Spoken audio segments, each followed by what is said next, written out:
Здравствуйте, вы смотрите программу «Акцент». И сегодня у нас в гостях заместитель руководителя Федеральной службы государственной статистики Сергей Николаевич Егоренко. Здравствуйте. Добрый день. Сергей Николаевич Егоренко окончил Московский экономико-статистический институт по специальности «Статистика», Всероссийскую академию внешней торговли по специальности «Мировая экономика».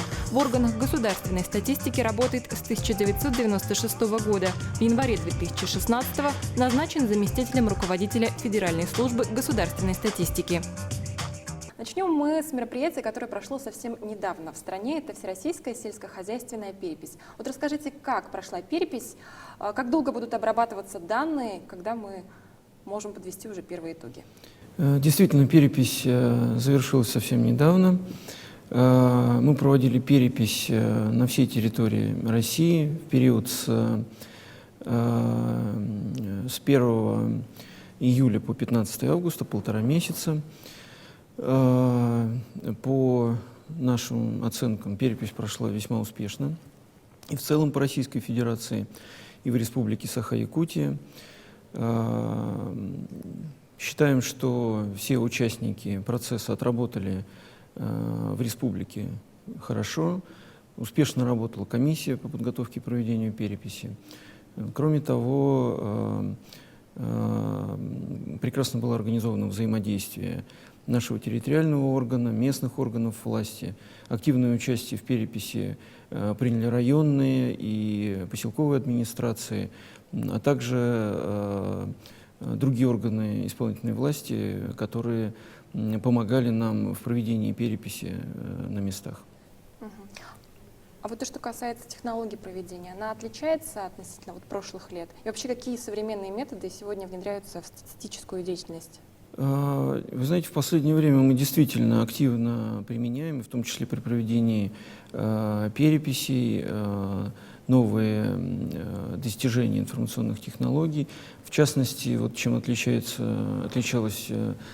перепись 2016 года от переписи, которая проходила в 2006 году, это тем, что мы, во-первых, более активно используем методы веб-сбора, и, кроме того, мы для обследований личных подсобных хозяйств, для обследований садоводческих, огороднических, некоммерческих организаций мы применяли планшетные компьютеры.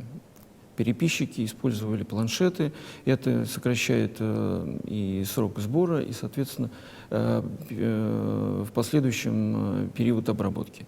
Если говорить о том, когда будут доступны итоги, то первая пресс-конференция по итогам сельскохозяйственной переписи будет проведена уже 15 сентября. Это будут самые первые данные, в частности, по количеству объектов, с учетом охвата объектов наблюдения. Кроме того, будет доступна информация по земельным площадям и по разбивке земли по отдельным сельхозпроизводителям. Ну и надо отметить то, что в Республике Саха-Якутия перепись, по сути, будет продолжена в осенний период. Мы специально взяли еще 2 месяца для того, чтобы была возможность с учетом климатических и территориальных особенностей провести перепись в отдаленных и труднодоступных территориях.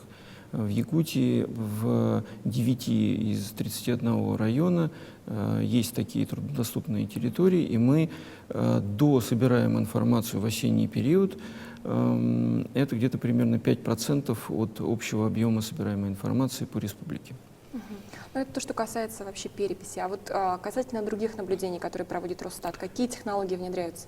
Если мы посмотрим наше крупномасштабное обследование, то, скажем, в рамках переписи населения мы планируем провести так называемую частичную интернет-перепись, когда у населения будет возможность заполнить переписные листы в онлайн-режиме на специализированном сайте переписи. Многие страны уже используют эту технологию, она позволяет сэкономить время респондентам и, естественно, увеличивается охват населения, процент сбора информации от населения. А если говорить о передовых новшествах по другим направлениям, естественно, это использование больших данных.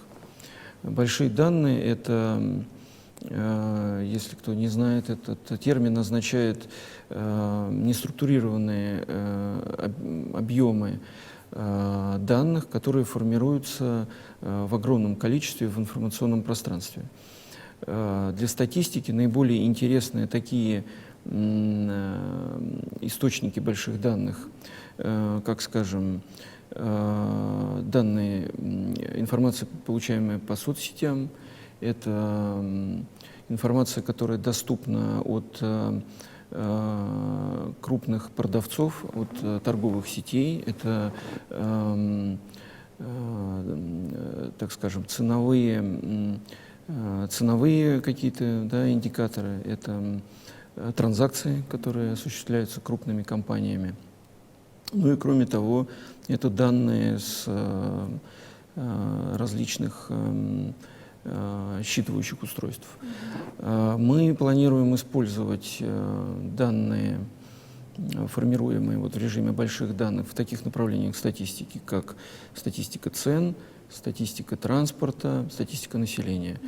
У нас уже есть определенные задумки, как реализовать это направление в статистике цен.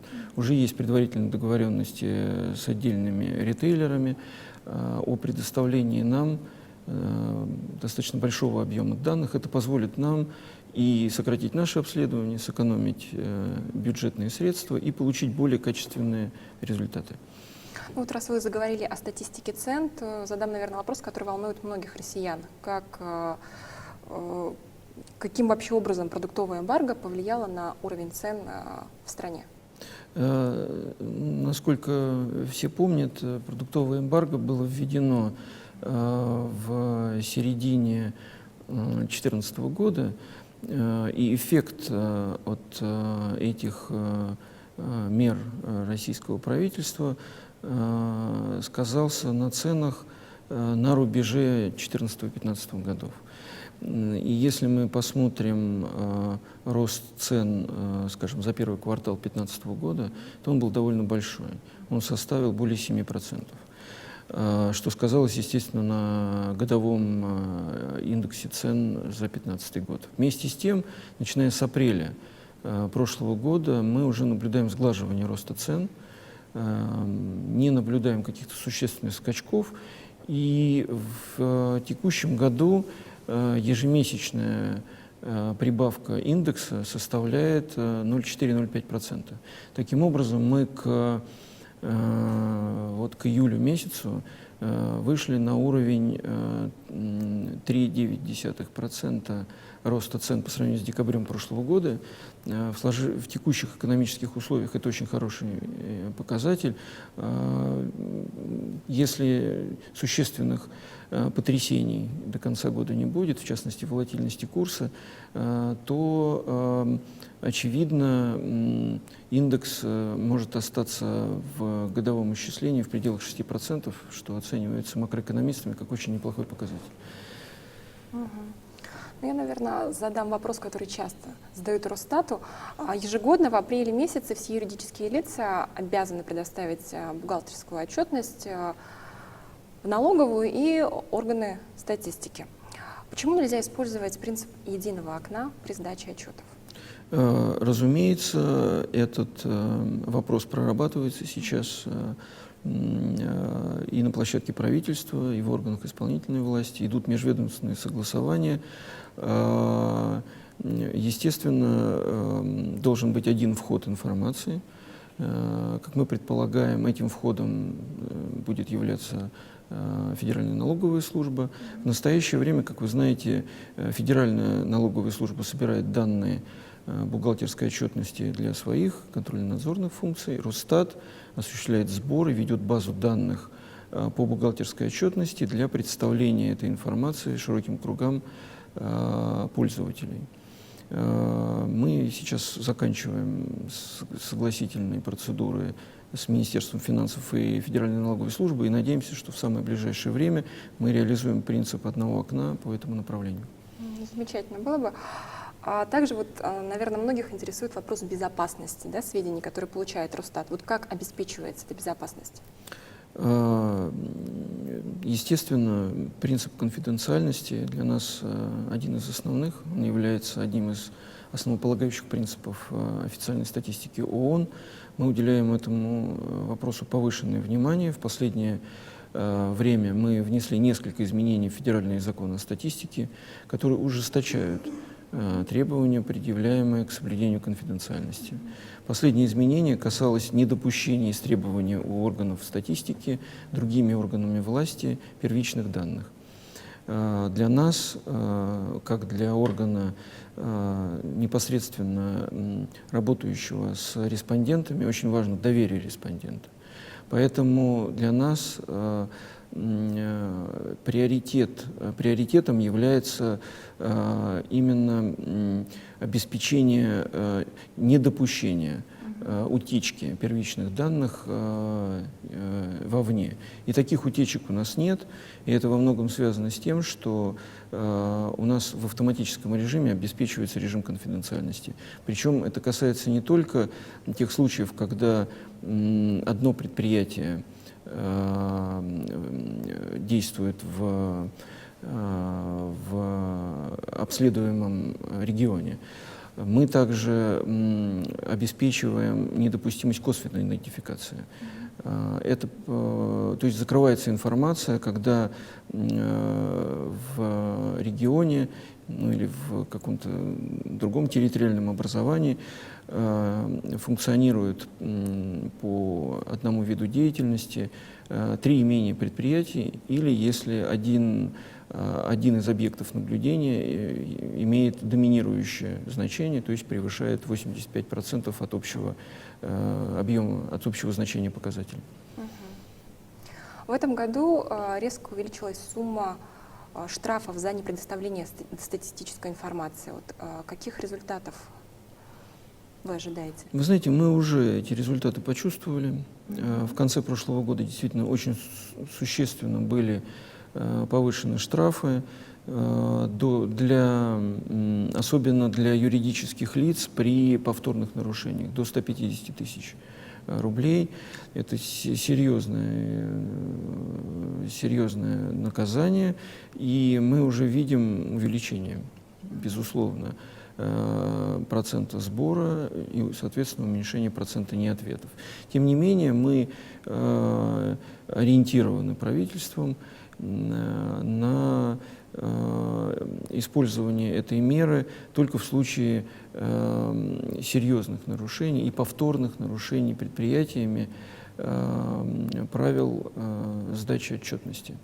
Мы не планируем использовать эту меру, мы не являемся карательным органом, и мы эту меру будем использовать только в случае необходимости. Для нас самым главным по-прежнему является все-таки получение статистической информации о предприятии. Это является приоритетом, а не наложение штрафа. Задам вопрос, наверное, очень важный для нашего региона. Правительство Якутии ежегодно заключает государственный заказ на проведение наблюдений по направлениям, которые не вошли в федеральный план статистических работ. В связи с этим вопрос: вообще возможно ли создание и развитие региональной статистики в субъектах?